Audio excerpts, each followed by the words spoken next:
Please remember that we have our break next week, so please don't come to class. I will not be here.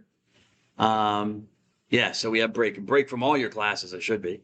So just remember that, please. And yeah, I know. I thank you for handing in or submitting your assignments. I'll get to grading them hopefully starting today. Yeah, so that is there anything else I need to say? No. Oh, I guess I should. Well, I should have mentioned that before, but I didn't mention it. But remember, there's a quiz at the end of next week. Yes, the end of the break week. So there's still a quiz coming up, just to be aware of it. Frances Xavier Cabrini. So I'm talking about Women's History Month, and I want to talk about these great Catholic American women. And now I'm going to talk about technically the first American saint.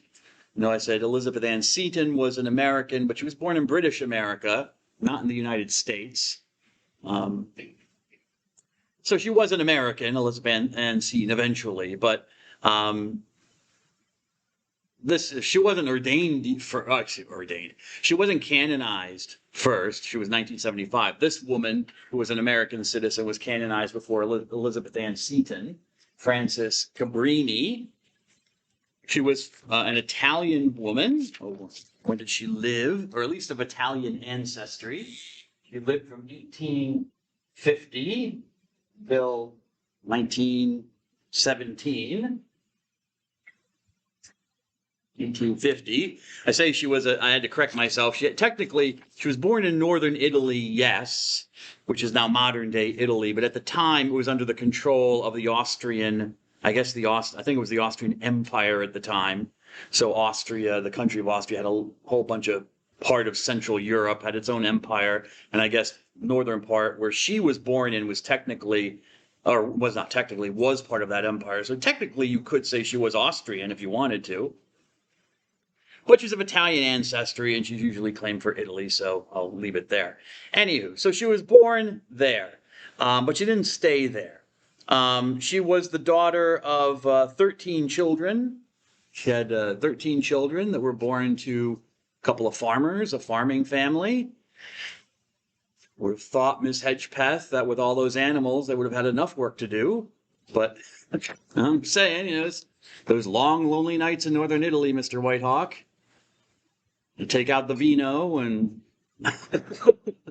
some bread and cheese, and you end up with 13 kids, Miss Vesey. Anyways, one of them, this holy woman. Anywho, she wanted to be a nun, and she tried to actually join a group of sisters, but she was rebuffed. She was turned away because she was too sick. She was too sickly and frail, and so they didn't think she could really live the life. But she wanted to live the life, and so she basically founded her own group. I want to say basically, she did. She decided to found her own religious group of sisters, which she did, called the Missionary Sisters of the Sacred Heart of Jesus. Do I have a date for that? Did I write that down? Let's see here. Well, it was in the late 1800s, the 1870s sometime. Hello, Ms. Lane. The 1870s sometime she founded this group. And as you can tell, or might be able to tell from the name, it's Missionary Sisters. So she had this desire to be a missionary, to go abroad and to preach the Christian faith to people who did not believe in it and hopefully make them Christian. And so she even took that desire of hers to the Pope. She visited Rome and actually got an audience with Pope Leo XIII, who was Pope at the time, and told him of her desire. But the Pope famously told her, I wasn't there, so, but this is the story, famously told her, no, I don't want you to go to the East. I want you to go to the West, be a missionary to the West, to the New World. Okay? So she took that as his advice, and she followed it. So she went to America to minister amongst all of the Italian immigrants who were coming into our country at the time. And so she settled in New York City, and her group of sisters were mainly educators, teachers, working in healthcare, taking care of the sick, and taking care of the poor. So that was their ministry. And she traveled all around the country to various places, founding institutions for her order of sisters, and eventually she died, and she was recognized as a very holy woman, and so her cause for canonization was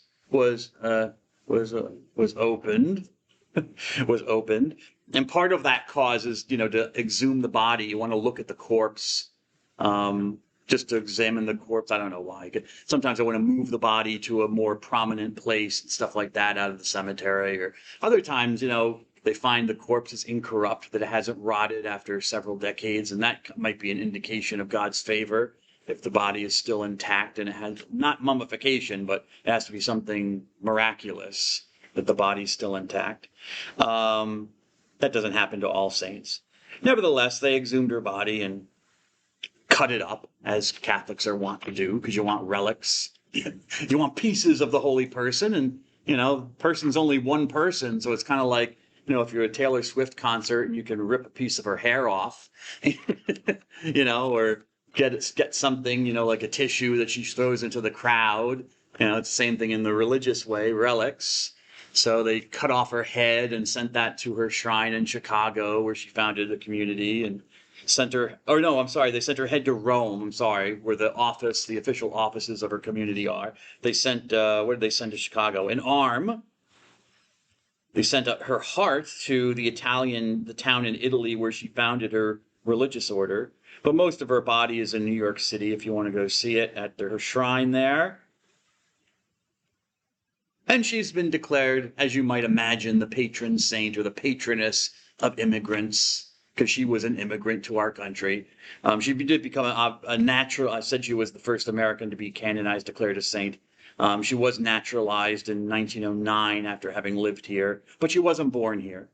But she is technically the first American citizen who's a saint. Okay.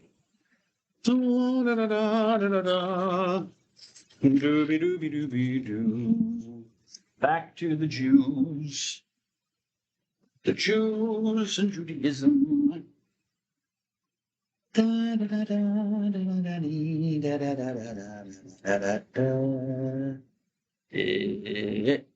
did we stop? I think it was the Talmud, right?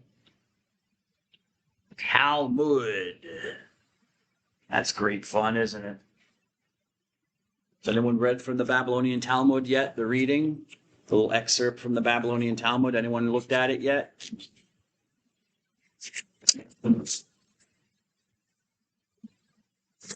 Francis, have you looked at it yet? Listen. Okay. Good. Were you able to look at Mishneh Torah by Maimonides at all? A reading Mishneh Torah? Anyone? By Maimonides? Interesting. Really an interesting little reading. He talks about Jesus. No? Ms. Ramnath? No? Well, at least you're honest. Yes, all those years of getting the PhD are all worthwhile, Mr. Whitehawk.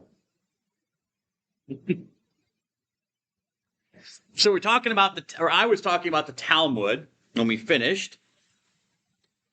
The Talmud, as I told you, is really like a Talmud. The Talmud, the way to kind of understand it is a commentary on a commentary on a commentary. Okay, you have the essential core oral tradition, the Mishnah, which was written down, and then you have the Gemara, which commentates on and interprets the Mishnah. Okay, but even the Mishnah is an interpretation of the law and how to live it in its various ways. Okay, so what are these two parts? Do I give you a? Yeah, I do. Okay, good. First, let's talk about the Mishnah. The Mishnah is called, in Hebrew, means repetition. So they're repeating what they've heard. Okay, and I mentioned that. I'm not going to worry about it. I guess I'll mention it because I might have a question about it on the quiz. In the Talmud, I'll come back to it.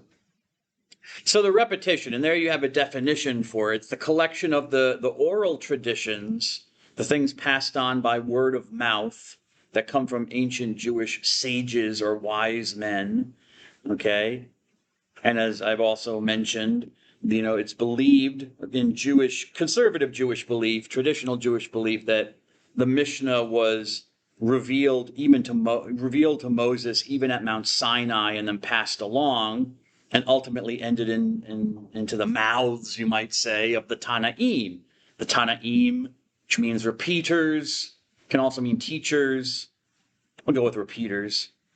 My notes I have here, sages. I have to look that up. Maybe I might be wrong on the PowerPoint, I guess, because Tana, what does Tana mean in Hebrew? If someone wants to get an extra credit point, you could look that up, just to see which of these is correct. Is it sage? Is it repeater? Is it teacher? In Hebrew, I forget it.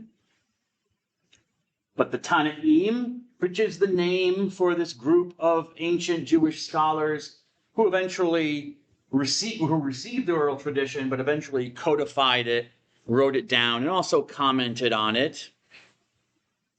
The Tanaim are believed to have flourished around the 1st and 2nd centuries AD, so from around 0 AD to, what is it, 199, 199, I guess. So the 1st and 2nd century AD. I mentioned this guy before, but I'll mention him again. The person who's given credit for, yes, Mr. Belfield? You said T-A-N-A? Yeah, T-A-N-N-A, yes. It says higher. To hire? It says praying upon the weak. Okay. So spell it T-A-N-N. Look up T-A-N-N-A, Hebrew, and meaning. Try that. Okay. T-1-A. It's a teacher. Teacher? Okay. So we'll go with teacher. Thank you, sir. So this man, Yehuda Hanasi, as he's known in Hebrew, Yehuda Hanasi, or Judah the Prince. Yehuda Hanasi. Yehuda means Judah. Nasi means prince. Sometime around 200 AD, he's the one who this is ascribed to, who actually wrote down, brought together the traditions and had them written down. Okay? Everything after that is basically commentary on his collection of the Mishnah. And he divided it, or someone divided it, up into the 6 orders. The 6 orders, the Shisha Sedarim, the 6 orders. Shisha means 6 in Hebrew. A Seder is an order, like an order for service. You know, like the Seder on Passover, you follow the order of service for the liturgy, for the worship service. And so I told you before, Jews love acronyms, Ms. Lane. And so, another word or another way of referring to the Talmud is Shas.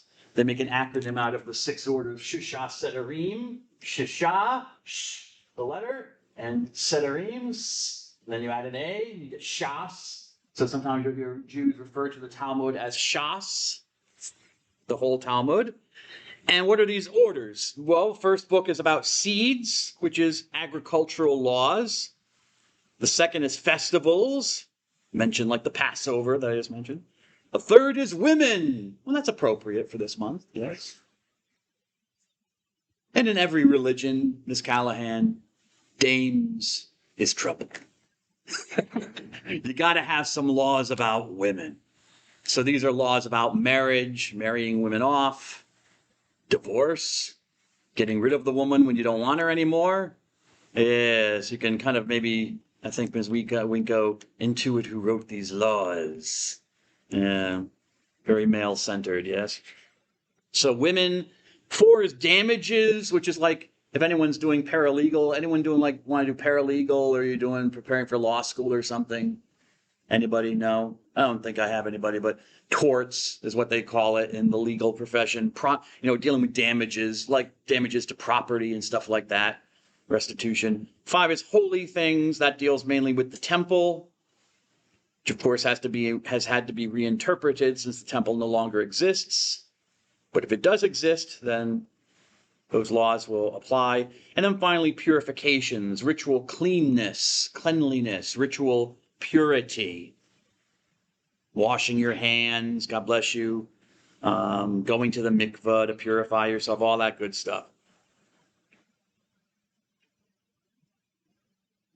The Tanaim added their own comments on the oral tradition, their own commentary, which is called the Tosefta. So it's a supplemental commentary to the Mishnah by the Tanaim. And Tosefta in Hebrew means an addition. So literally, it's the addition to the Mishnah, their commentary. Now the Tosefta is considered a separate book. And it's not really part of, and this confused me because it's not part of the Talmud actually. The Tosefta is basically a repeat of a lot of material in the Mishnah. It does add some stuff, but it's mostly a repeat. I remember I even wrote an email like to one of those sites, Ask the Rabbi, to find out, why isn't the Mishnah in the Talmud? Why wasn't that added on with the Gemara? And so, why is it like a separate, and what's its status? What's its authority? I mean, these are the Tanaim, it is used in interpreting law, but it's kind of a question mark for me. So I'll just leave it there. I'll just mention it and say it's there. I'm not exactly, I have to go back to my emails and see what response I got from the rabbis that I asked. But it is a separate work. It's not part of the Talmud. But it's there for consultation if you're studying Talmud to get an understanding of what the Mishnah means. And then the other part that I mentioned is the Gemara, the commentary on the Mishnah that's in the Talmud by a group of ancient scholars. Gemara is not Hebrew, it's Aramaic, a related language. It means completion. The Gemara completes the Mishnah in a manner of speaking. The group of scholars that did this, remember the Tanaim are related with the Mishnah, but the Amoraim, or Amoraim, the Amora spokesmen in Aramaic, are associated with the Gemara. Okay, the Gemara contains their commentary. So the Amoraim were a group of ancient Jewish scholars, many of whom came from Babylon, modern-day Iraq, whose discussions on the Mishnah are contained in the Talmud. So you're getting their discussions.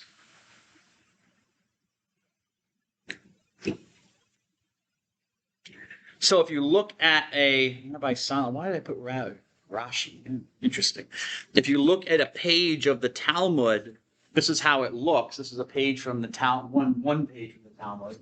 And in the middle here, you have the essential text. You have, it's all in Hebrew, of course, or sometimes in Aramaic, they wrote, or sometimes in a special form of Hebrew called Talmudic Hebrew and stuff that they write it in. But up here is where the Mishnah is, the text of the Mishnah, okay? And then below it is the Gemara from the Amoraim, okay? And around the Mishnah, you have all sorts of other things to help in study. You have, where do I start? Tosafot. I forgot what Tosafot. Does that mean additions as well? I look up that. I write down my notes what the Tosafot are. No, I did not. Should look that up. Yeah, because from Tosefta. These are additional comments from other scholars and rabbis that I think are later comments, like in the Middle Ages and stuff. Biblical references, other collections of law, references to scripture, the Jewish scriptures and stuff. But then there's a commentary, another commentary embedded that's written by this man Rashi, this Rabbi Solomon ben Isaac, who lived in the Middle Ages. You can see his dates there. And his commentary on the Talmud was considered so good, such a classic, that they added it to the Talmud. So you have this column here, which contains the commentary on the Mishnah and the Gemara by this guy Rashi. Again, an acronym. Rabbi Shlomo Solomon ben Yitzchak. So Rabbi Shlomo ben Yitzchak. Rashi. Here they'll put an A in here. There isn't even. So Rashi. So we know it's Rashi. They do this a lot with a lot of the rabbis. You got Rashi, Ragbag, Rambanam, Rambam, Rambal, all these different rabbis with all these acronyms and then nicknames. So it can get very confusing sometimes. But Rashi is really the only one you need to know because he's so famous. But Rabbi Solomon ben Isaac. So there are two versions. Oh wait. I'll get to that. Okay. I gave you a reading from the Talmud. Was that 4? Okay. I can't. I'm bad at math, so I get strings. So hopefully Ms. Carney and Ms. Uttenreither, hopefully if you haven't, I'm not judging and I'm not making any assumptions, but if you haven't read the selection from the Talmud, you will. But I think it's a different selection from the Talmud, just to give you a taste of what it looks like and how it reads. Ms. Vesey, do you want to read from this selection from the Babylonian Talmud? Well, come on up, Ms. Vesey. Take a pew. Oh, sorry, Ms. Vesey.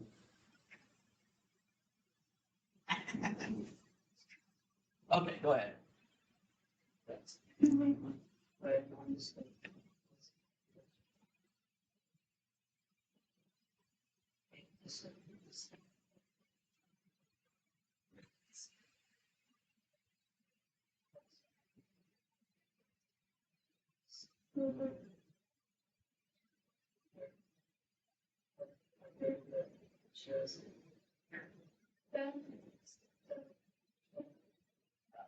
Sound it out. Shammai. Okay, close, good.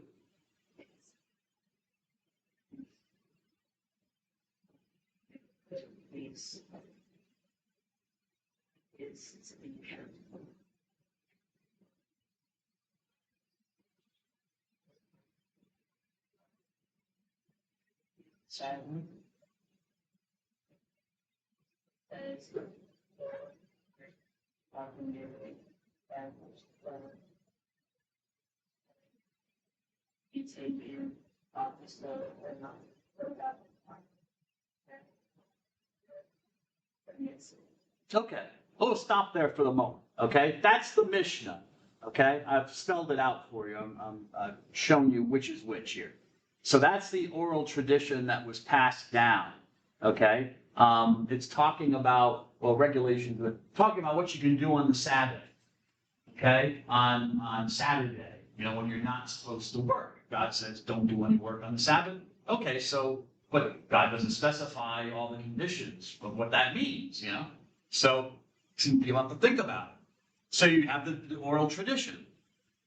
The problem is that cooking is considered work. That's the rabbis consider cooking work. That's their interpretation. So clearly you can't cook on the Sabbath according to their interpretation. But what about leaving food on the oven, on a hot oven?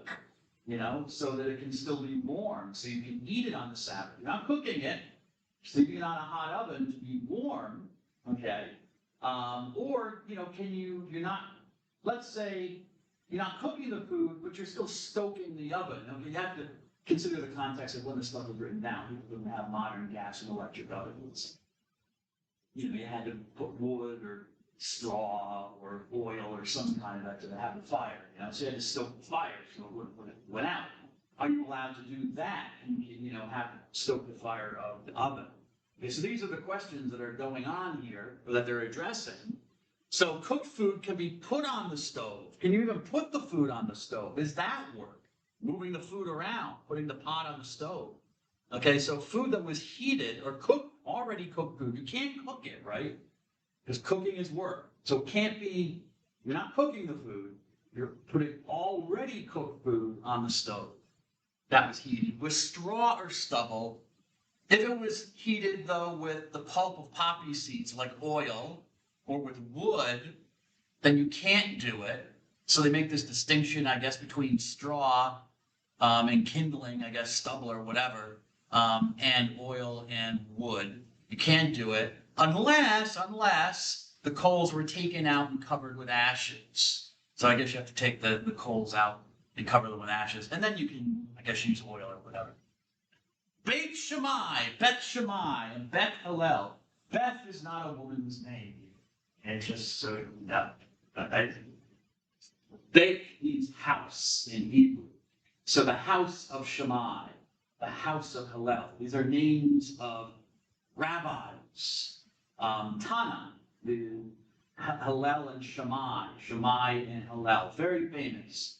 They're part of a different group called the Tsugot, which are the pairs. Tsuga means twins or pairs.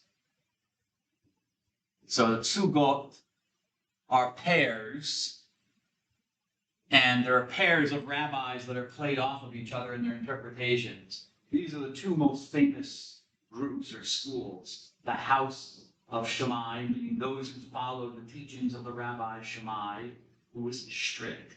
That's how I remember it. Strict. But Hillel and his followers, Ms. Rayner, were happy. So not so strict. So the house of Shammai and the house of Hillel. So the house of Hillel is more lenient in its interpretation of the Mishnah than Shammai. Shammai and Hillel are interesting for discussions of Christianity because they were apparently around the time of Jesus of Nazareth. So scholars sometimes can compare their ideas with those of Jesus, ask questions like, was Jesus a follower of Shammai or Hillel or whatever?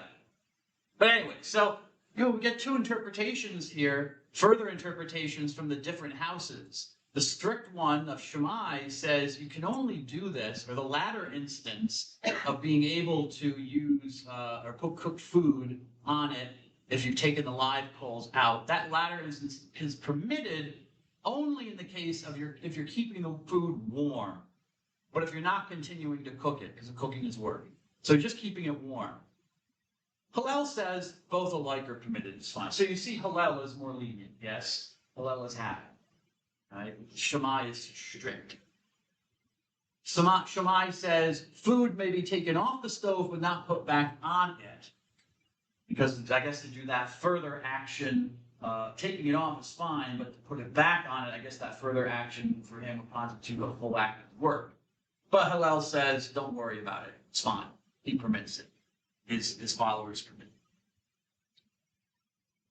Who would like to read the Gemara? Ms. Coyle, would you like to read the Gemara?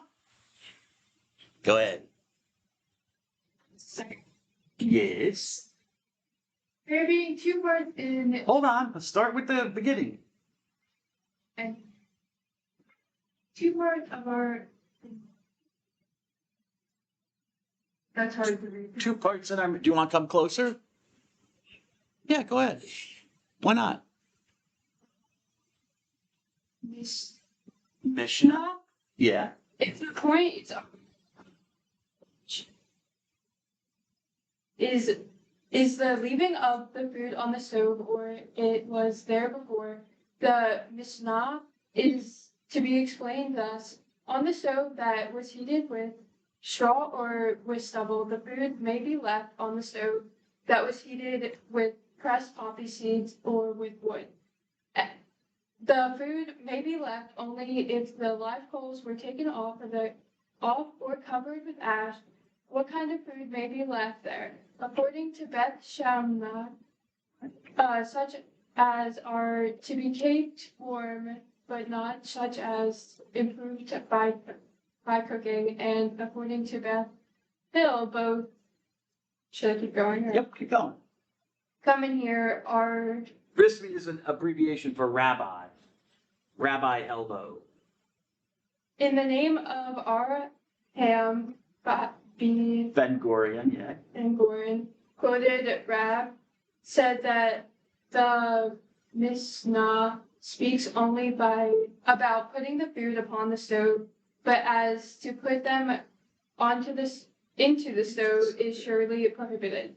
Now, if those saying the dispute is about returning the pot to the stove, this remark is correct, for there is a difference to what place it is returned. But if the question was about keeping it on the stove while it is there, what difference would it make? Do you think that our Helbo reports refer to the first part of the Mishnah? It refers to the second part in which Helen allows it to be returned, and to this he says, even in this case, upon the stove, it is permission but not into the stove. Excellent, thank you. Yes, we see down here from the Talmud Shabbat, so the section dealing with the Shabbat lines or section 36b, etc.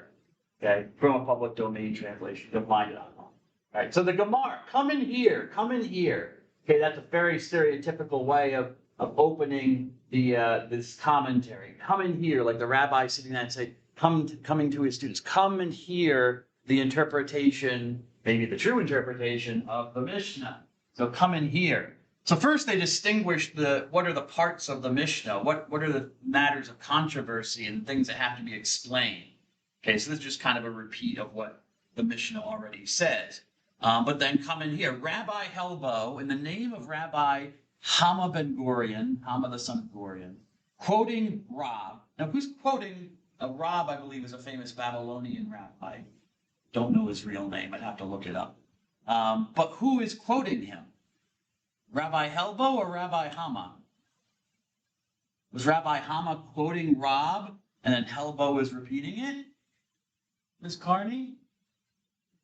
What do you think? Yeah, you don't know. Who knows? It's not clear. But they want to state the chain of transmission of this teaching. And sometimes the chain of transmission, it gets a little bit murky about who it's actually coming from. Nevertheless, these are apparently authoritative rabbis in the community, so pick your pick. Okay? So quoting somebody or saying somebody, the Mishnah speaks only about putting the food upon the stove, but putting it into the stove. Now we have a different idea here. Not putting food, warming food on a stove, but what if you open the stove up and put the food in there? That's surely not permitted because that would be work. But if you're returning the pot to the stove, what is it? No, what do I want to say here? Yeah, if you're returning the pot to the stove, that's an issue. But if the question is about keeping it on the stove, just leaving it there, and just so what? Basically, is what the rabbi is saying. So what? If you're not doing work, you're not doing work. Just leaving it there. Okay. So this gives you a taste or a flavor of what is going on in the Talmud. And then, you as a Jewish man, and in some cases a Jewish woman, but typically Jewish men, especially after your bar mitzvah, it would be, your duty to study Talmud, study Torah, the oral and written Torah every day, to study these things and come up with your own interpretation and opinion on, what do you think about how much you can use a stove on the Sabbath? Because now conditions have changed. It's not about, whether you're using burning coals or burning wood. You have to deal with gas. You're certainly creating a fire. You're igniting gas. But is electricity the same thing as fire? Is even turning on an electric stove, could that be violating the Sabbath because you're creating a fire of electricity? Okay. So these are the questions that modern Jews might be asking. Two versions of the Talmud have come down to us. Okay, because remember the history of the Jews that I told you. The Jews were taken into exile in Iraq, Babylon, but they're also Jews from their homeland in Palestine. So you have two versions of the Talmud which come from each of these two groups. You have an Iraqi Talmud and you have a Palestinian, or you should say you have a Babylonian Talmud and you have a Palestinian Talmud, or of Palestinian origin, from these two groups. The Talmud Yerushalmi, the Jerusalem Talmud, also called Palestinian. And then you have the Talmud Babli, which is Babylonian. So the Babli is from the Iraqi Jews and the Yerushalmi is from the Palestinian Jews. The Yerushalmi is a little bit older. It was compiled around the 500s AD, and the Babli in the 600s.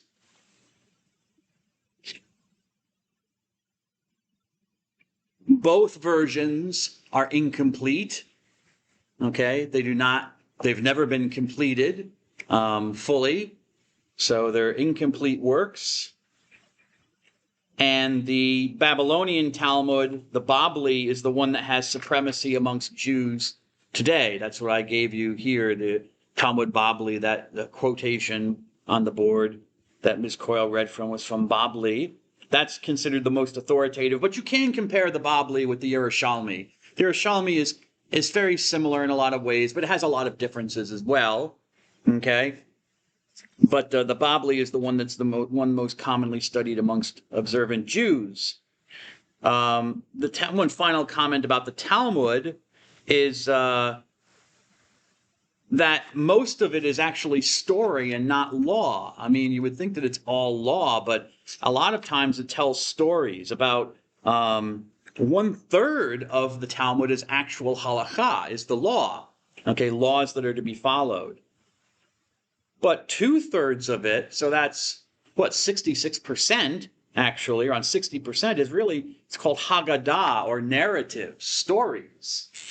Okay, a lot of times the rabbis prefer not to give just legal rulings. They tell what they think through stories, Haggadah or Haggadot, narratives.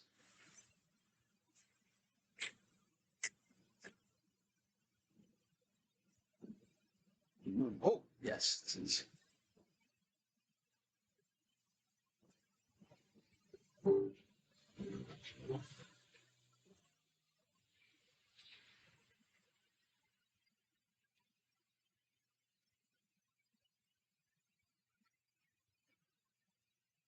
In Mantla, a cup with 2 handles is taken in the left hand, filled with water.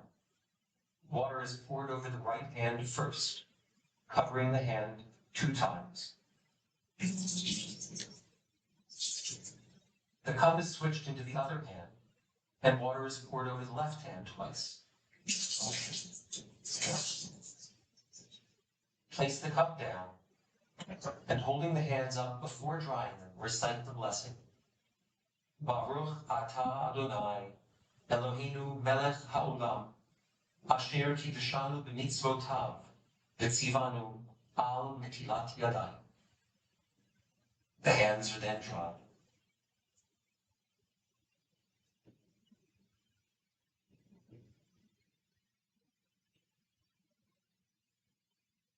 And nigun, hum a little song without words.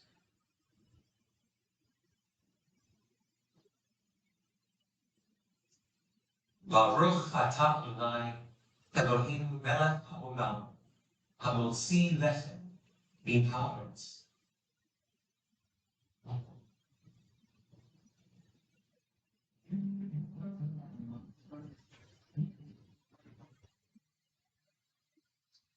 Shabbat Shalom.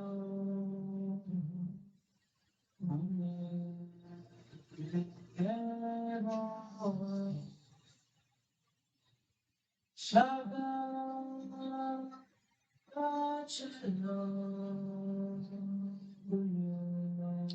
Shalom. Peace on the Sabbath.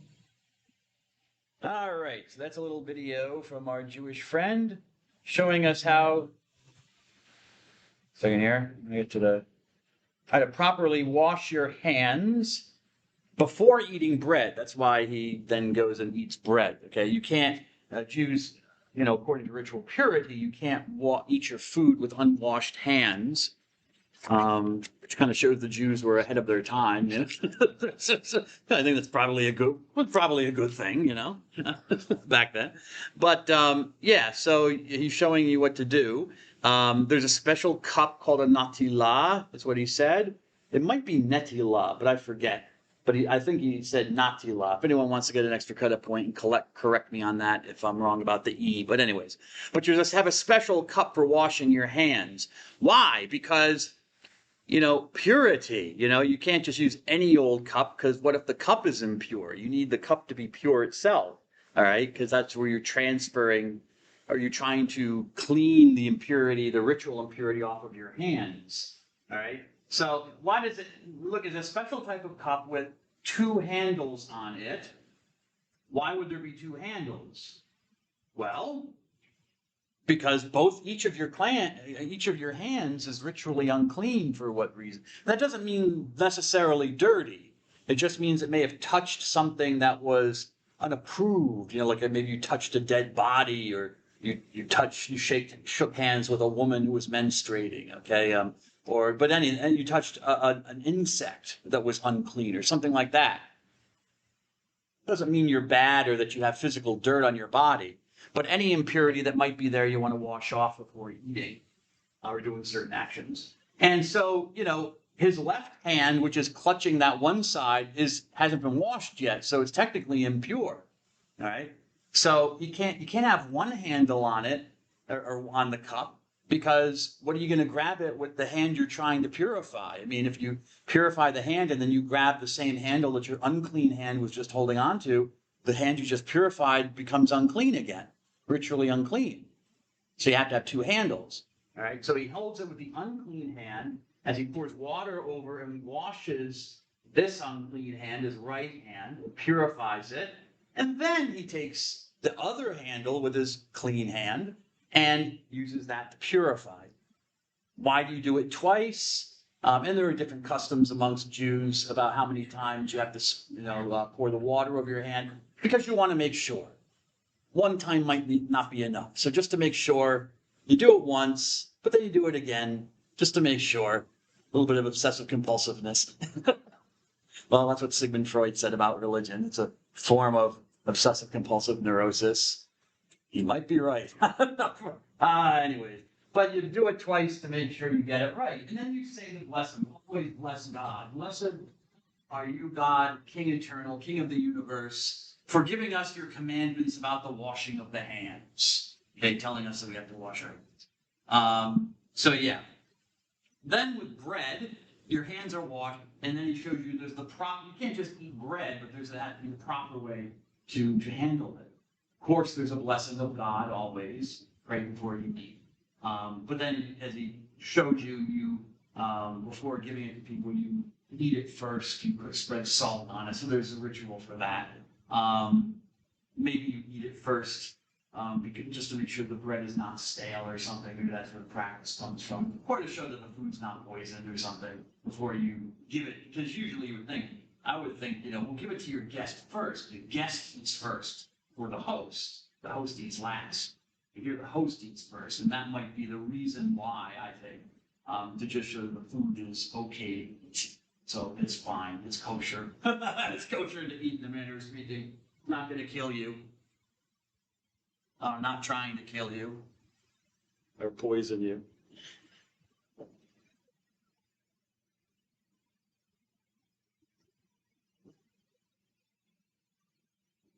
Okay, we talked about the scriptures or the sacred writings of the Jews. Now we'll get into some of their beliefs, their essential beliefs. The first belief is on the oneness of God, monotheism, and his special relationship with Israel, election, as I told you at the beginning of this section. This is embodied in a statement called the Shema, okay, which in Hebrew means to hear. Shama in Hebrew means to hear. Shema is the command form, the imperative. So Shema Yisrael, hear, O Israel. Listen, O Israel. So the Shema is the core statement of Jewish belief about the oneness of God and about his special relationship with the Israelites. It comes from the book of Deuteronomy in the Pentateuch, the written Torah, chapter 6. Would anyone like to read this statement from Deuteronomy? Go ahead, Ms. Ramnath.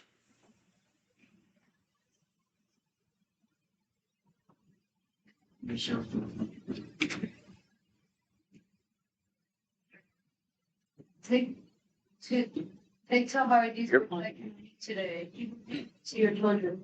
When you're at home,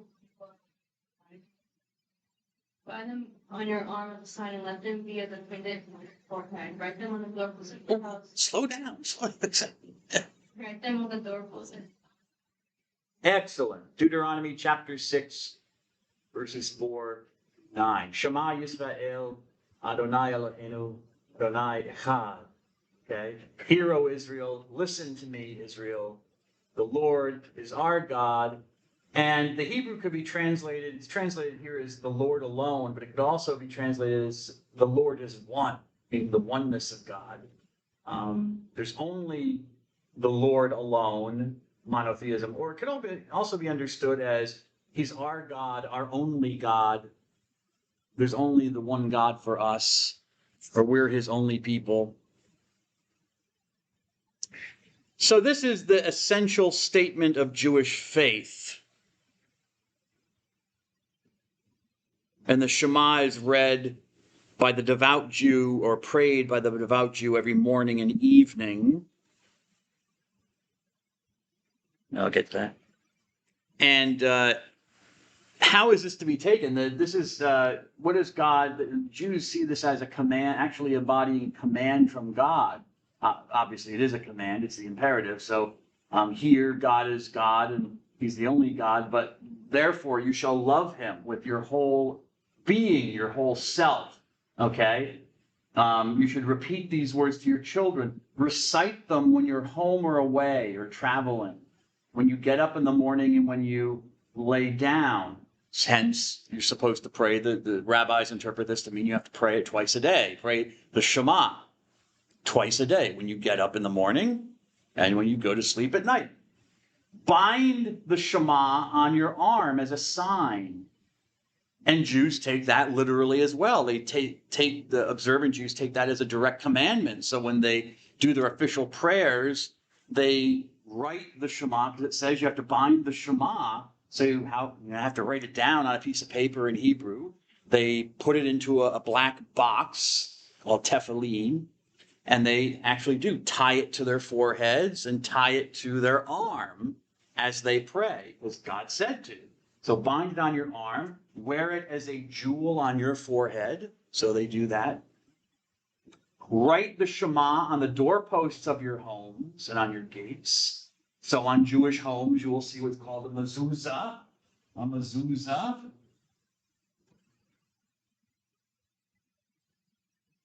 By the front door, which you can see here in this mezuzah, the picture of this mezuzah. Here is the Shema text written down on a scroll, and it's put into the mezuzah, because it says the Shema must be put on your doorpost. And so they take that literally. So they put that on the lintel or the doorpost, usually at the main door of the dwelling. But some Jews interpret it, because God's not completely specific if he means just the main door or all the doors. So in some Jewish homes will have the mezuzah or the Shema placed on all the doors in the house, just to cover all your bases. God also doesn't tell you how you're supposed to place the mezuzah more. He doesn't say you should place the Shema up and down or across. He doesn't tell you which proper way. I mean, it doesn't matter, Miss Callahan. It matters, Miss Callahan. You don't want to break the law. If you read the textbook, yes, Ms. Unreiter, you know about building a fence around the law. Because you don't want to violate God's commandments. So you put it diagonally. So it's kind of facing straight up and down, but it's also kind of facing to the side. So the Lord comes around to inspect the mezuzot on your home, Miss Hardy. Faces are covered. You don't want to piss off the Lord. Follow his rules. Okay, God, monotheism. Yes, I mentioned my belief in one God, which is distinctive about, or has become distinctive about Judaism. Yes. God is one. There is one God. God is unique, meaning that there is no other God. So it's not just that he's the only God Jews worship. Okay, because you could say, yeah, there's only one God that we worship, but maybe you recognize that other gods exist. Okay, that's called henotheism. No. Jews worship only one, or say that there's only one unique God. There is no other God at all. Although, I mean, if you read the Bible, their writings, and archaeology backs this up, you can see that there was a progression and a development in Jewish religious belief. They weren't always monotheists. They came to that idea gradually over a period of time. You do see in early ancient texts in the Bible where the Lord, Yahweh, he's sometimes called, is the main God of the Jews, but they acknowledge the existence of other gods. They just don't worship them, or they're not supposed to worship them. They're only supposed to worship the Lord, the God of Israel, the God of this particular family, Abraham, Isaac, and Jacob. And then eventually they start to realize, the idea develops that, well, if there really is only one God, all these other gods are really nothing. And when the Jews arrive at that as a community, true monotheism, pure monotheism, it distinguishes them from all the surrounding religions and all religions of the world, because they were the only really monotheistic religion on the planet at that time to appear. You have some evidence of groups of people worshiping one main god, like in Egypt, for a brief period of time. One of the pharaohs worshipped the sun god and, made everyone worship the sun god. But still believed that there were other gods. You just had to worship his god. And he was considered a heretic by the people. They didn't like him because it was so unusual. And you have, Persian religion, ancient Persian religion. It's mentioned in your textbook, I think. I think they have a chapter on Zoroastrianism. You see this? Let me.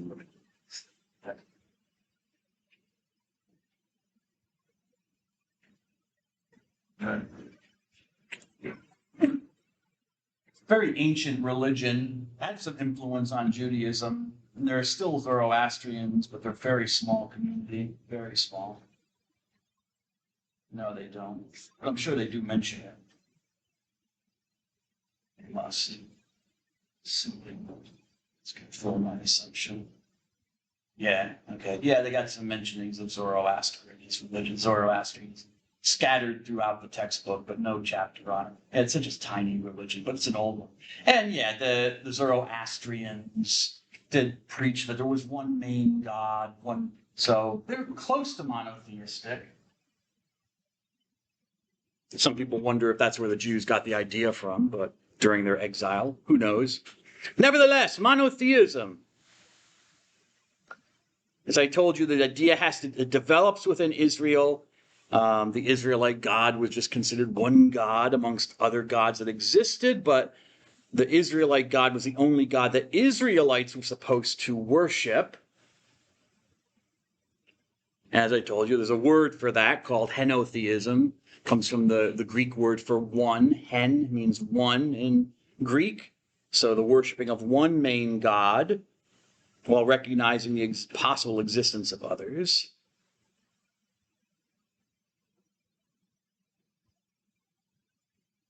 And eventually this idea of this one main God, the God of their ancestor Abraham, becomes more specific. It's not just that Yahweh, he's not just the God of Canaan or even of the specific location like Canaan or Palestine.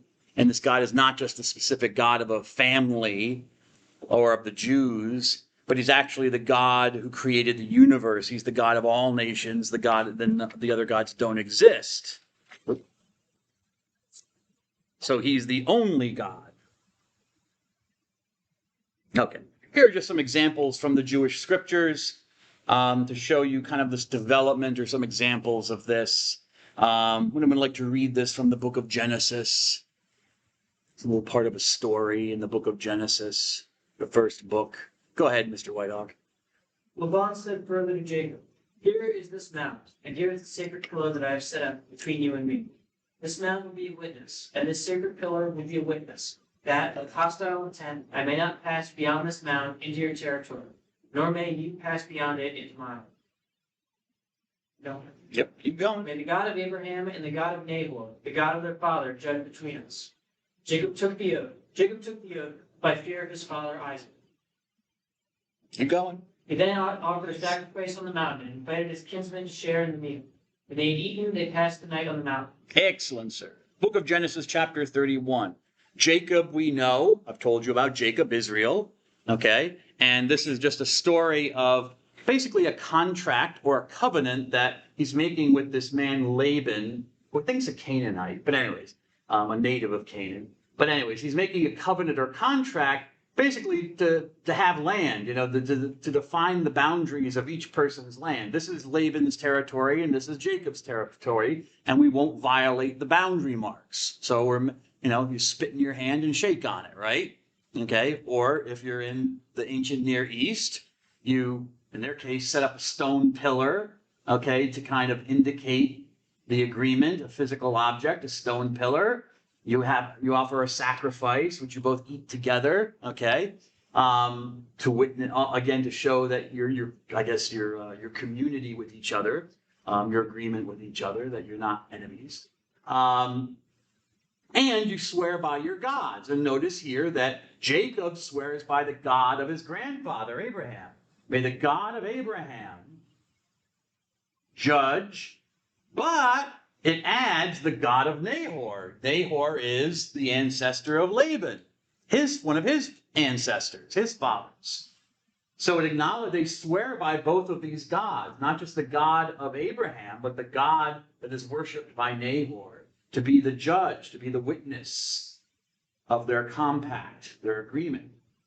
And then Jacob took an oath by the fear of his father Isaac. This is kind of a circumlocution, a way of talking around for saying God without saying his name or referring to him.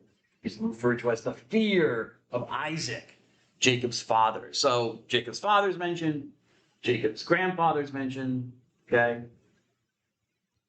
So two gods are acknowledged here, not just one. But here we have a later development from the book of a prophet, a seer named Isaiah. Would anyone like to read this passage from Isaiah? Go ahead, Ms. Hui. Thank you.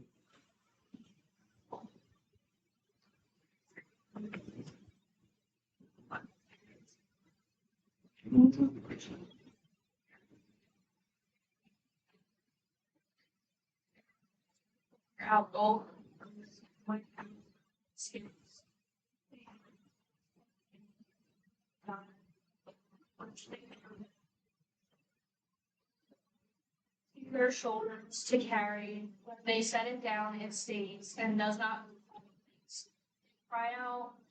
They cry out to it, but cannot answer. It delivers no one from distress. Remember this and be firm. Take it to heart, you rebels. Remember the former things, those long ago. I am God. There is no other. I am God. There is none like me. Excellent. Prophet Isaiah 46. Well, probably not Isaiah. Someone writing in the name of Isaiah, if it's in chapter 46. But that's another cup of coffee, I'm sure, if he's asked me after class. But nevertheless, the prophet is attributed to the prophet, this man Isaiah, who was living in, remember the, the 700s, so the 8th century BC. The tradition in Genesis that's recorded in Genesis is probably much earlier than that, so it's a much earlier tradition. But see the difference here. It's denying the existence of any other God but the God of Israel or the God of the Jews. Okay? And yet denying it with, interestingly enough, some traditional language. He says, I am God, Enochi El. Enochi means I in Hebrew, or Anochi, excuse me. And El, it does mean God, related to the word Allah in Arabic for God. Okay, Elohe or Eloah in Hebrew, biblical Hebrew. But it was also the name for the local Canaanite main god, El. It's known as El, the god. And so you see this kind of like adopting the pagan or the non-Israelite terminology to describe their one God, okay? Using the name of the Canaanite god El, all right?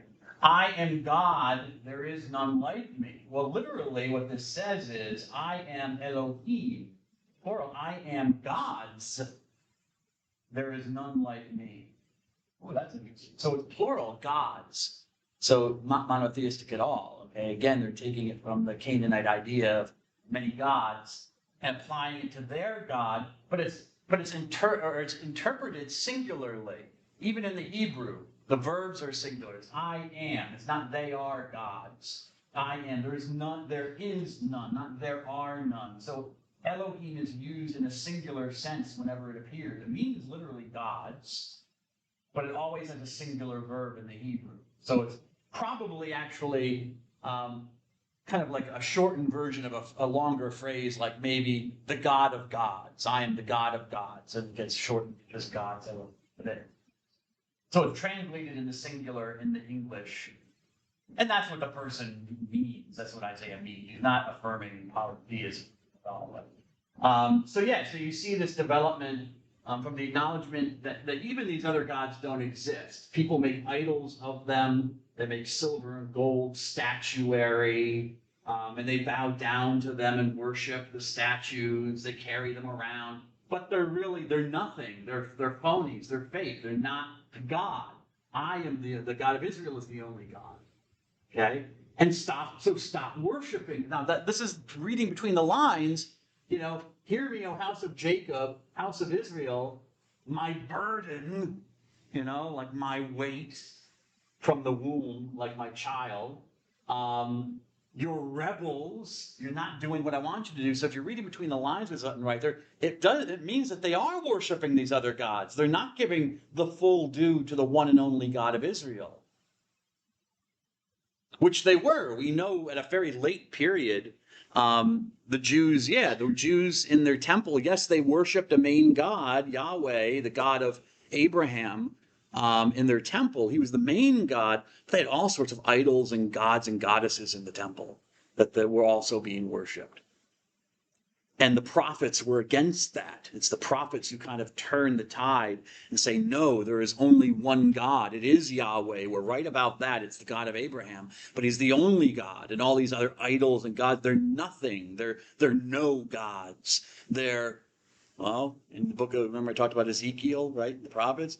Ezekiel uses a rather interesting Hebrew phrase. He says usually it's translated in your Bibles as like, they are piles of dung. But that's not really what the Hebrew word means. But they don't want to translate it literally because if you're reading the Bible, you might be a little bit surprised to come across a curse word. They're piles of, is what he really says. So he's very clear about what he thinks about their idols. How do we know this? Because if you read the Hebrew writings, again, like in the Ketuvim, no, they're in the prophets, right? No, they're in the Ketuvim. In the Ketuvim, you have the books of Kings, which tells the story of the kingdoms, the various kings of Israel and Judah, and ultimately their exile, the exile of each. And near the end, in the Second Kings, you had a king named Josiah who started a reform because, they found a copy of Deuteronomy, the book of the law, and they realized that they weren't supposed to be worshiping all these other gods. And so it describes how he cleaned out the house of the temple. He cleaned out all the gods, all the prostitutes that were associated with the gods, because in a lot of ancient religions, to have an encounter with the god or goddess, you would have sex with a temple prostitute, whether male or female, depending on what the god was. Through the sexual act, you kind of linked up with the god or the goddess. And they had them in the Jewish temple too. Something like that. So he gets rid of them. Destroys the altars to these false gods. So we know there was development. Okay. Do I want to talk about that or I'll move on? Doesn't matter. It's not that important. I mean, it's important, but it's not. It's interesting to me, but I can move on from that. This God, this only God who exists, that the Jews come to know as existing, maybe I should.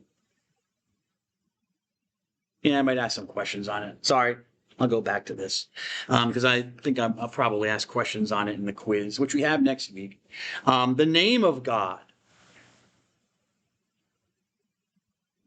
The God of Israel is transcendent. He is everywhere. He is above the created world. He, as I said, is spiritual. He doesn't have a body. And hence the Jewish religion, another thing that distinguished Judaism was that they didn't make images of their God. They had images of other gods and goddesses, as I told you, but not of Yahweh, not of the main God. There were no images to be made.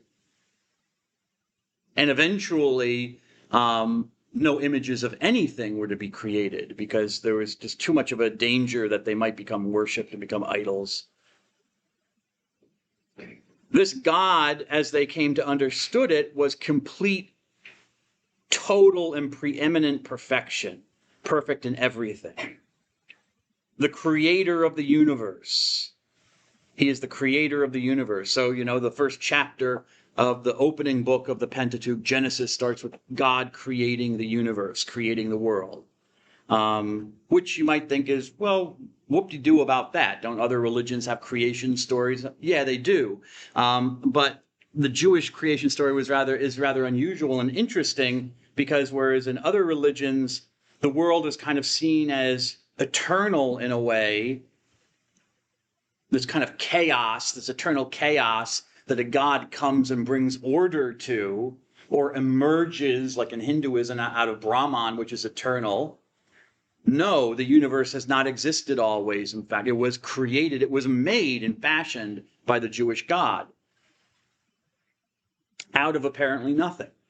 So, again, that kind of takes away one of the platforms for even worshiping creation because it's not eternal. It's been made by God. And God is really distinct from it. He's not part of the creation. God is good.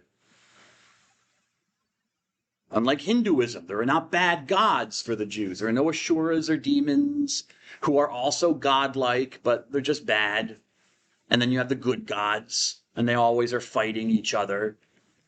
No, there's one God, and he is completely good. He's not evil at all. And he's personal. You can relate to him. He cares about his creation and even intervenes in it, especially on behalf of they believe that he intervenes on their behalf, the Jews' behalf. Again, this is different from other gods and goddesses in ancient religions because the gods and goddesses exist, but they have their own world apart from human beings. They don't really care about humanity in the other religions of the world. Do they enter into humanity and help people out? Yeah, they do, but it's accidental in a way. I mean, think of, what happens with Vishnu in the little video I showed you with Prahalada, Vishnu doesn't really come. He comes to solve a problem, to kill, what's his name? Hiranyakashipu, who's doing damage and whatever. And Prahalada worships Vishnu, as he's supposed to, because Vishnu's a god, but it's not like a personal thing where he loves Prahalada, and out of his love for Prahalada, he comes in the form of the man lion to save him from his evil demonic father. He's there to save Dharma. But in Judaism, the Jewish God, they have this feeling, and you do see this all throughout their sacred writings in the Bible, the Jewish God cares about them. So they have a personal relationship with him. He cares about them so much that he reveals his name to them. Okay, Yahweh, or, when I say Yahweh, and a lot of biblical scholars say Yahweh, we don't really know how it's pronounced. We have the Hebrew letters for it. Yahweh in Hebrew, well, if we write it back, it has to be written backwards, because Hebrew is written from right to left. So this is the letter Y, Hebrew alphabet. This is H, the U sound, or W. This is H again. So how is this pronounced? It's called the Tetragrammaton, for tessera, four in Greek, gramma, something written down. If you take Encountering Sacred Writings with me in the fall, or more, you've been to a religious studies minor. Maybe. Why not? You'll learn what, I'll go into the Greek words for writing stuff. They spend a while in this Hedgepeth talking about writing. So gramma means something that is written. So the four letters, you could say, or the four writing things that are written down like letters. So the four letters, okay, why are they four letters? Because we don't really know what the vowels are. You don't have vowels in Hebrew. I mean, you have vowels, people pronounce them, but they didn't write the vowels down. So we're not exactly sure how that should be pronounced. Yahweh is the common way that, no pun intended,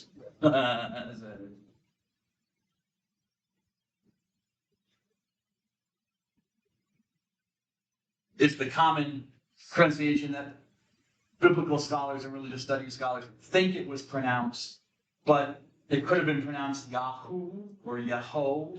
We're not sure.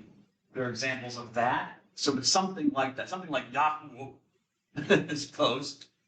And it's called the Tetragrammaton because it's the 4 letters of God's name. It was never pronounced by faithful Jews. That's another reason we don't know what the vowels were, because they never wrote the vowels because of their language. The Hebrew didn't have vowels for its alphabet. But even if it did, the Jews would not pronounce it out of great respect for the name of God. They would just write it down. Only the high priest apparently would pronounce it one time during the year, and even then he was alone in the temple. He was in the inner part of the temple building alone, and he was allowed to pronounce the name. So the actual pronunciation has been long lost. We can only kind of guess at it. But scholars have reconstructed Yahweh, so I'll stick with Yahweh. Actually, I'll try not to stick with Yahweh, because if there are observant Jews in the class, which no one said anything, but if I did have observant Jews like Orthodox Jews or Hasid, they would be offended. I guess I should stop saying it, actually. They would be offended by that. It's like, don't do that. Don't do it. Stop doing it. So I'll say the Lord or God, okay? So God reveals his name to them. What does it mean? It comes from, then here's a quotation where God reveals his name in the book of Exodus to Moses. And I'll read it. I'll go over it. Moses says to God, God says, I want you to go to the Israelites and tell them I'm going to liberate them and free them through you. And Moses is like, okay. Actually, it's not okay. Moses keeps saying, God, send somebody else. Send somebody else. And the Lord's like, no, I want you to go. He comes up with all these excuses. Apparently, Moses had a stutter. Said, I have a stutter. I can't speak properly. That's all right. I'll give you your brother Aaron, the priest. I'll reveal to you. You whisper to Aaron what I said, and then Aaron will talk to the Pharaoh, people on your behalf. Because which in itself might have looked ridiculous. It's like, tell Pharaoh, You can understand why, if you read the book of Exodus, the Egyptians' king's first reaction is like, who is this slave? Get back to work. Is this a joke? And Moses is still like, you know what, Lord, I really just don't want to do this. Send somebody else. And I love the writer of the Exodus, whoever wrote it down, says, then the Lord got angry. He finally pushes God's buttons a little bit too far. Like, Moses, you're going to do this. God gets pissed off with Moses. But if I do go, Lord, I've got to tell the Israelites your name. I have to verify my authority. So they might ask me, what's your name? What do I tell them? And he says, I am who am. Ehyeh asher ehyeh. Ehyeh asher, I am who am. Okay? And that seems to be the relationship with these letters here, these root letters here. That's something to do with living or existence, something like that. So when you go to the Israelites, you tell them that I am has sent you. And then you have this additional information, which might have been added later, but God spoke further to Moses, because basically God's telling him his name again. It's like, you just told him his name. God spoke further to Moses, this is what you will say, the Lord. And now you get the specific tetragrammaton. Here it is, YHWH. The Lord, the God of your fathers, the God of Abraham and Isaac and Jacob, said. Okay? So my name this is kind of an interpretation of the name, this, which I won't say.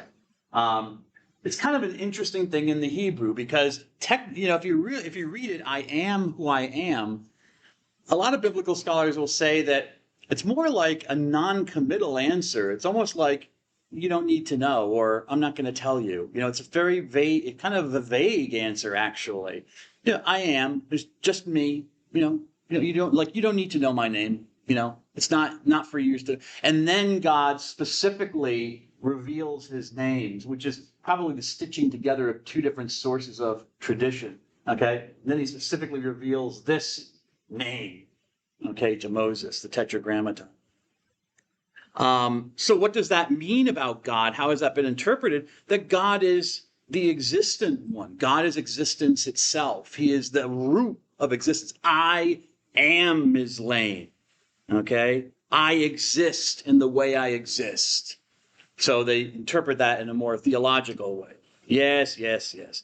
All right. Yeah, I know. The break is coming. I guess I'm being told to end. Yes. Okay. God bless you all. I'll see you after the break. Please have a good time and be safe so that you come back to us safely.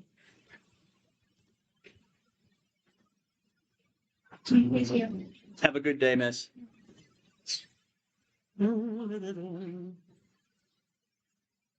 See you later. Thank you. Have a good one. Have a good day, sir.